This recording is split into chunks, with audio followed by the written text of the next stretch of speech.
Hello again, and welcome to the latest bulletin from Haverhill UK News, brought to you by Haverhill TV.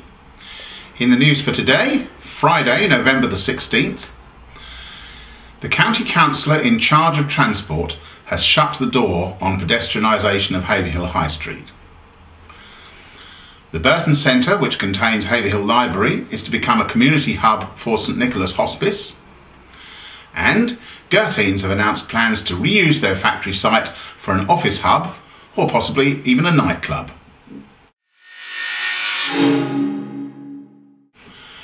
Councillor Guy McGregor has decided no more consideration should now be given to pedestrianising Haverhill High Street.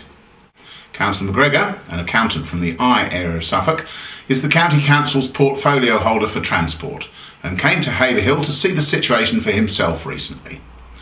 The case for pedestrianisation, confusion, illegal parking, danger and public demand was put to him, but he went away and decided it should not be considered at the moment. The town's police chief, Inspector Peter Ferry, who has advocated closing the street, was specifically excluded from attending the meeting by the County Council. Councillor McGregor's decision was relayed to Haverhill Area Working Party yesterday, where members agreed plans to tweak the current traffic regulations and, after that, will be on course to push ahead, as Councillor McGregor has recommended, with spending the £900,000 available to improve the street through new paving and benches. Haverhill Town Council had pressed hard for pedestrianisation, backing it up with a street survey of the public. They also oppose the money being spent on improving the street while traffic is still using it. Suffolk County Council has agreed to work with St Nicholas Hospice Care to develop a proposal to take on a lease and management of the Burton Centre in Haverhill. The hospice has been offered the centre on the provision it secures nearly £500,000 of Department of Health funding to enable it to take its plans forward. If its planning and funding applications are approved, the hospice plans to turn what it calls the underused Camps Road Centre into a community hub to deliver services to the people of Haverhill and surrounding areas. The library will continue to occupy and operate from its half of the building under the management of the newly formed Suffolk Libraries Industrial and Providence Society. Usage of the Burton Centre has decreased since the County Council axed its youth services in the town which were based there. Haverhill Town Council had hoped to take over the building and revive the youth services.